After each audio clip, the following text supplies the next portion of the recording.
राकेश जी, कहाँ आखिर बात अटकी हुई है, यही समझना चाहेंगे। और साथ ही समझना चाहेंगे क्योंकि बीजेपी और जेडीयू दोनों बराबरी के लिए यहाँ अड़ी हुई हैं और साथ ही जेडीयू और बीजेपी दोनों ही स्पीकर का पद चाहते हैं। अटका तो कहीं नहीं है, प्रक्रिया है। 22 तारीख तक विधानसभा का कार्यकाल है, तो वो उसमें अटके वाली बात नहीं है। और जब गठबंधन की कोई सरकार बनती है तो उसमें सबसे ज्यादा ले लेने की होड़ होती है, और इसमें कोई बुराई नहीं। हर आदमी को बार्गेन करने का अधिकार है। एक चीज आप करीब करीब स्पष्ट है कि मुख्यमंत्री नीतीश कुमार बनेंगे, तो जो मुख्यमंत्री के बाद वाली चीज है वो भारतीय जनता पार्टी लेगी, क्योंकि इसमें कहीं कोई दो राय नहीं है कि जो जीत है वो भारतीय जनता पार्टी के कुशल नेतृत्व और रणनीति की जीत है। जनता दल यूनाइटेड से ज्यादा भाजपा वालों ने मेहनत किया है, तो भाजपा अपनी कीमत वसूलेगी। ये मुख्यमंत्री नीतीश कुमार रहेंगे तो बाकी सब भाजपा रहेगी। इसमें कहीं मैं आपको बता देता हूँ कि विधानसभा का अध्यक्ष भी भाजपा का होगा और सारे महत्वपूर्ण मंत्रालय भी भाजपा के ही होंगे। इसमें कहीं कोई बट नहीं है, बार्गेन हर आदमी करता है। अभी की स्थिति ऐसी है कि ना तो नीतीश को कोई और विकल्प है, ना ही भाजपा के पास कोई बहुत विकल्प है। भाजपा को केंद्र में सरकार चलाना है और नीतीश को पलटी मारने की गुंजाइश ही नहीं। ऐसा नहीं है कि लालू प्रसाद के पास इतनी सीट आ गई हो तो अकेले बना लेंगे, ऐसी कोई पोजीशन दिख नहीं रही है। तो मुझे लग रहा है कि बार्गेनिंग बहुत आसान हो जाएगी और जल्दी हो जाएगी। आपको दिख जाएगा शाम तक कि वो क्या रहा है। और ये फॉर्मेलिटी है कि पर्यवेक्षक आया है, वो आया, ये सब खत्म है। कुछ नहीं आया, पहले मालूम है किसको बनना है। बस केशव प्रसाद मौर्य अनाउंस करेंगे कि फलाना आदमी बन गया है। बिल्कुल राकेश जी, जितनी भी खबरें निकलकर सामने आ रही हैं उसमें यही निकलकर सामने आ रहा है कि बीजेपी जो है वो विभागों की अदला बदली चाहती है और हर जाति को प्रतिनिधित्व देने की तैयारी बीजेपी की ओर से की जा रही है। देखिए, जहां तक मोदी की थोड़ी बहुत रणनीति अब हम लोग भाग गए हैं, वसुंधरा राजे सिंधिया को हटाना था तो राजनाथ सिंह पर्यवेक्षक गए थे। केशव प्रसाद मौर्य गए हैं, मतलब जो पिछड़े वर्ग का उप मुख्यमंत्री थे उसमें से नहीं रहे। लग रहा है सम्राट चौधरी का पत्ता कट रहा है, जो अनुमान लग रहा है। एक चीज जरूर है कि सवर्ण समाज ने जितनी बढ़ चढ़ के भागीदारी की और जितना विधायक चुन के भेजा है, अब की बार जरूर कोई सवर्ण समाज का उप मुख्यमंत्री या अध्यक्ष होगा, या तय है। दूसरा क्या है कि नीतीश कुमार एक बात को अड़े रहते हैं, गृह मंत्रालय, तो मुझे गृह मंत्रालय चाहिए।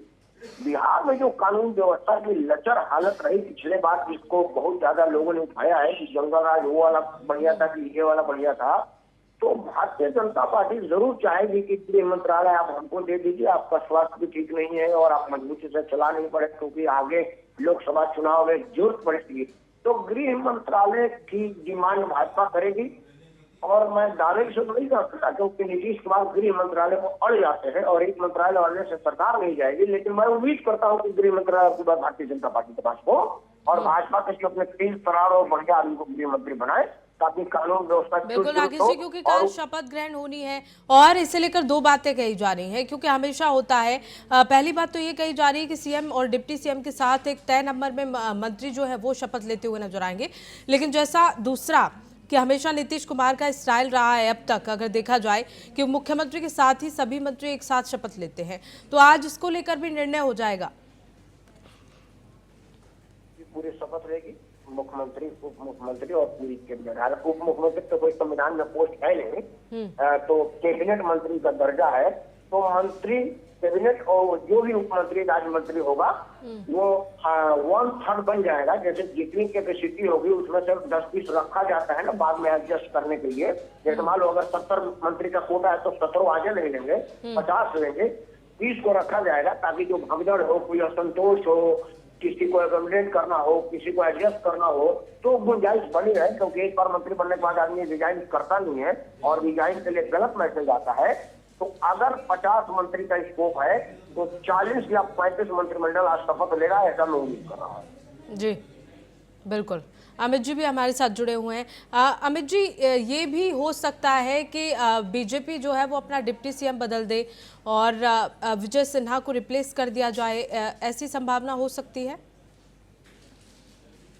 जी पूनम जी, बिल्कुल संभावना है। बीजेपी अंतिम समय तक आप देखें तो अपने सारे जो भी क्रियाकलाप होते हैं उसको थोड़ा सा सेक्रेट बना के चलती है। और जरूरी है कि जिस प्रकार से 19 सीट के साथ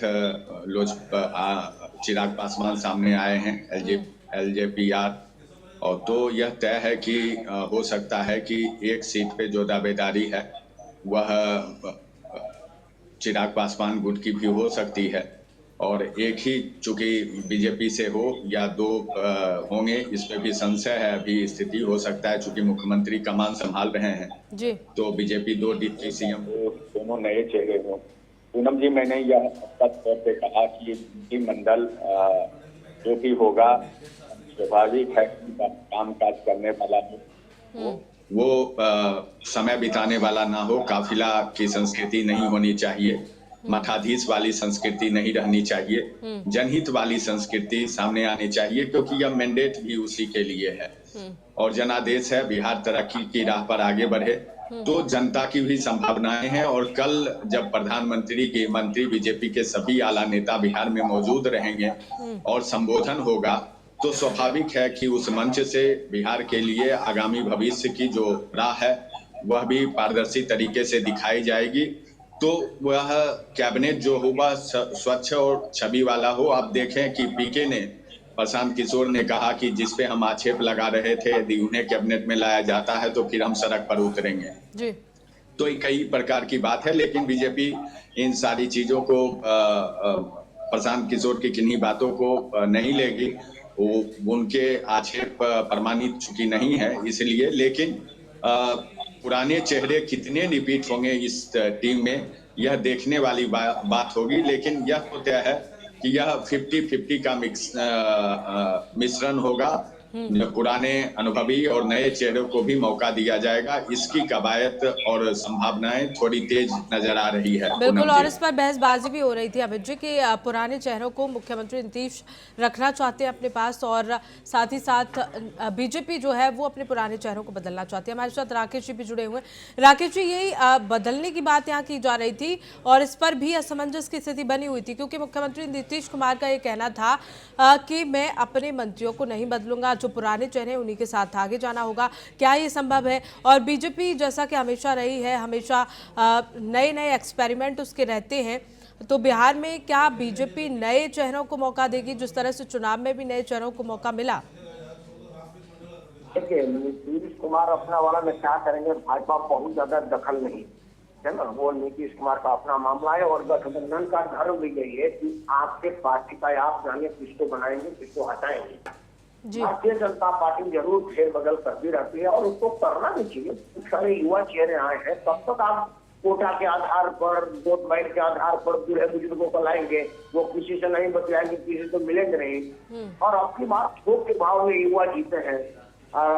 लेसी जीती है, श्रेष्ठी जीती है। श्रेष्ठी का मंत्रिमंडल में आना मेरे ख्याल करीब करीब पता है, क्योंकि वो एक स्पोर्ट्स पर्सनालिटी है, सेलिब्रिटी है और स्वर्ण समाज सेवी है। तो ऐसे सब मैसेंजर को मंत्रिमंडल दिया जाता है जिससे मैसेज आए। जैसे श्रेष्ठी से क्या होगा कि यूथ को एडजस्ट किया जाएगा, यूथ को मैसेज आएगा, सवर्ण समाज को मैसेज आएगा, सेलिब्रिटी को मैसेज आएगा। देखने वाली बात होगी कि मैथिली जीती है, हालांकि मैथिली अब बहुत छोटी है, मंत्रिमंडल में तो उम्मीद नहीं लग रहा है। मतलब मैं कह रहा हूँ कि ऐसे ऐसे लोगों को मौका दिया जाएगा जो एक आदमी जीत के जनता दल आएगा है, वो मार्क जुकरबर्ग जैसा आदमी है, इसको तो 100% मंत्रिमंडल में लेने से, हालांकि वो जनता दल यूनाइटेड से जीता है, लेकिन युवा चेहरे भाजपा लाएगी, क्योंकि नरेंद्र मोदी हमेशा से नए लोग, नए तकनीक और नए नए एक्सपेरिमेंट पर भरोसा करते हैं। तो भाजपा का तो गारंटी है कि पुराने लोग आएंगे। मैं तो यह मानने को तैयार हूँ, उम्मीद करता हूँ कि दोनों पुराने मुख्यमंत्री कंटिन्यू नहीं करेंगे।